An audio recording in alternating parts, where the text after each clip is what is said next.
Assalamualaikum and good evening everyone. I am Al Sahud Kulneta, presenting the framework agreement on Bangsamoro through video presentation. To start with, allow me to give you a brief explanation what does FAB really means.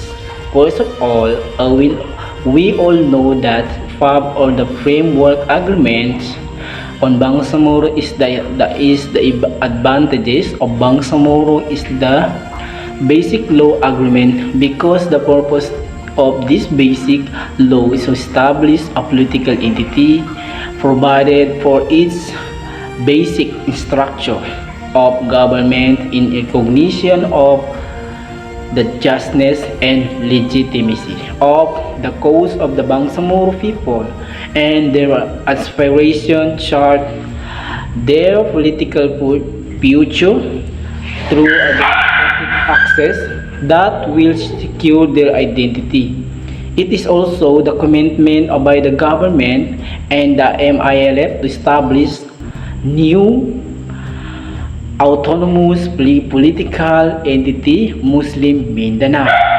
And for the information of everyone, many years ago it called ARB, but later on it is replaced with more empowered and more equitable system called the Bangsamoro. This framework agreement on Bangsamoro has 5 annexes. This framework agreement on Bangsamoro has 5 annexes and the addendum such as the annexes on traditional modalities and the annex on revenue generation and wealth sharing, the annexes on power sharing, and the addendum on the Bangsamoro water and zones of joint cooperation. These 5 annexes plays a vital role in framework agreement on Bangsamoro many years ago. Until now, I'm not going to discuss it one by one, but we'll explain brief explanation or information. These 5 annexes, along with the framework agreement on the Bangsamoro, will comprise comprehensive peace agreement on the Bangsamoro, and this comprehensive peace agreement transition committee which was created by executive order in the Bangsamoro basic law that will pave way to this time. I will going to discuss to you about the comprehensive agreement on the Bangsamoro.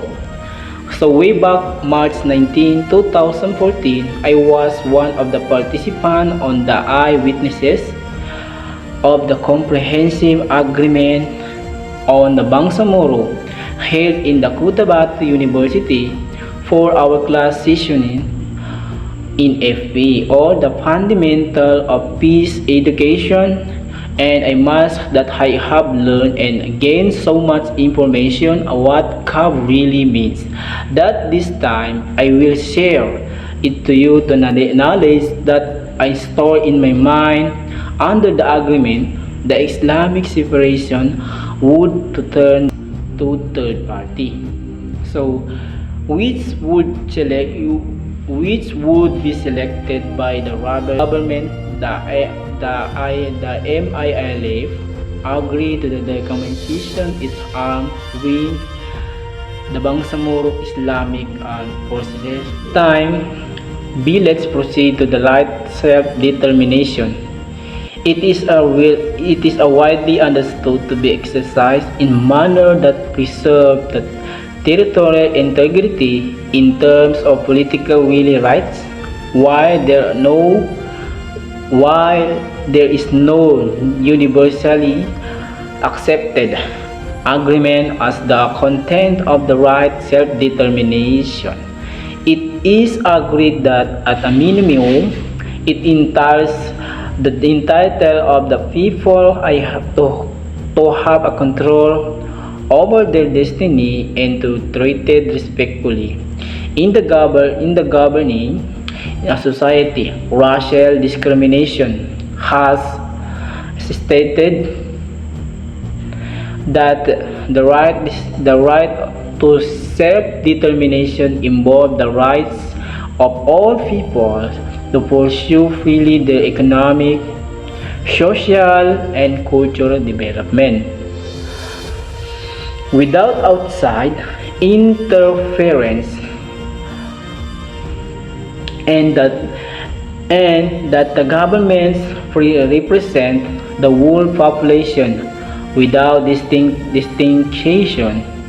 Basically, the right to the self-determination international law, the right of self-determination that became recognized in the 1960s, was interpreted as the right of all colonial territories.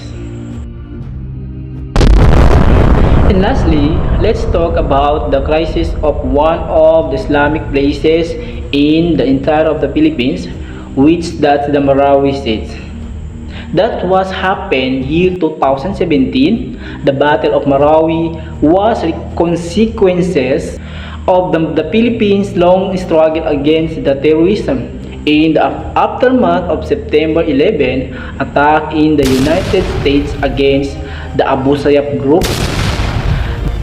The armed confrontation between the government forces and pro-ISIS militants.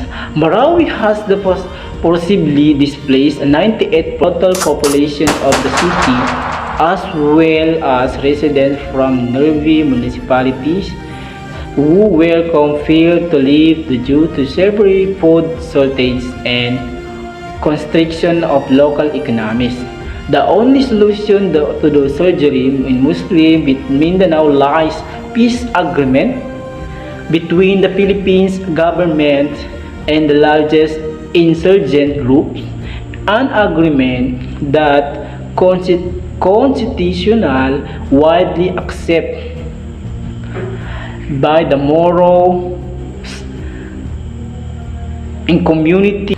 That's all for my discussion. So I hope do you understand and you have a lot of learn. So once again, my name is Al Sahud Kulneta and wassalam.